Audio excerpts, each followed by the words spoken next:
జీవపూట పరముకు నడిపించు praise the lord. మీ అందరికీ నా వందనాలు.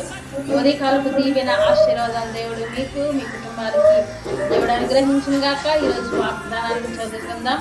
మరి దావీదు రాసినటువంటి 23వ దావీదు కీర్తన మొదటి వచనాన్ని చదువుకుందాం. యెహోవా నా కాపరి, నాకేమీ కలగదు అని దావీదు భక్తుడు తన కీర్తనలో రాసి ఉంచాడు. నిజంగానే దావీదు భక్తుడు అంటున్నాడు, యెహోవా నా కాపరి. దావీదు భక్తుడు గొర్రెలు కాసుకుంటున్న సమయంలో అరణ్యంలో కీర్తన ఆయన రాసి ఉన్నాడు.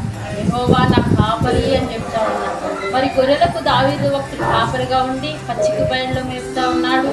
మరి గాఢాంధకారపు లోయల్లో కూడా మరి గొర్రెలను నడిపిస్తూ ఉన్నాడు. ఎటువంటి అపాయాలు వచ్చినా, తోడేళ్ళు వచ్చినా, సింహములు వచ్చినా వాటన్నిటి మధ్య నుంచి గొర్రెలను దావీదు భక్తుడు కాపాడుతున్నట్లుగా దేవుడు కూడా నా కాపరిగా ఉంటే ఆయన కూడా నన్ను అనేకమైనటువంటి పచ్చిక బయళ్ళలో శాంతికరమైన జలముల యొద్ద నన్ను నడిపిస్తాడని దావీదు భక్తుడు గ్రహించి అంటాడయ్యా, నీవు నా కాపరై ఉంటే మరి నీవు నా కాపరిగా నేను చేసుకుని ఉంటే నన్ను పచ్చిక బయళ్ళలో మేపుతావు తండ్రి. శాంతికరమైనటువంటి జలముల యొద్ద నువ్వు నన్ను జలముల యొద్ద నడిపిస్తావు అంటా ఉన్నాడు. నిజంగానే ఈరోజు శాంతి లేక, సమాధానం లేక ఎంతమందో అనేకమైనటువంటి అశాంతితో మరి అనేకమైనటువంటి వేదనలతో ఉన్నారు. కానీ దేవుడే మన కాపరై ఉంటే, ఆయన మనం కాపరిగా చేసుకుంటే ఆయన నిన్ను శాంతికరమైన జలం యొద్ద ఆయన నిన్ను నడిపిస్తాడు. పచ్చిక బయళ్ళలో కూడా ఆయన నిన్ను మేపుతాడు. ఆయన నీకు సహాయం చేస్తాడు. మరి దేవుడు నువ్వు కాపరిగా చేసుకుంటా ఉన్నావా? ఆయనకి నీవు కాపరిగా ఉండాలి. మనం ఆయన మేపే గొర్రెలుగా ఉన్నప్పుడు ఆయన మనకి సహాయం చేస్తాడు. కాబట్టి ఉదయకాల సమయంలో దేవుని కాపరిగా చేసుకో. ఆయన్ని మంచి ప్రదేశంలో నిన్ను మేపుతాడు. పచ్చిక బయళ్ళలో నిన్ను పరుణ చేస్తాడు.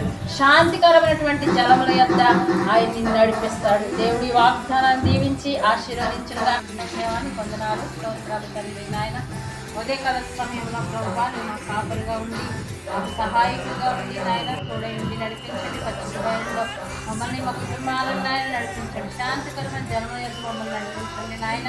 ఉదయకాలకు దీవెన ఆశీర్వాదాలు మా కుటుంబాలకి ఈ యొక్క నాయన ప్రభువా యేసయ్యతో మాట్లాడే కార్యక్రమాలు మీకు బిడ్డలందరికీ కూడా మీరు అనుగ్రహించండి.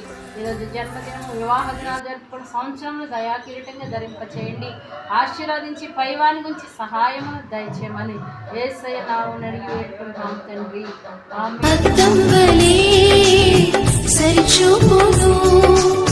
దీపం వలె వెలిగించును, అద్దం వలె సరిచూపును.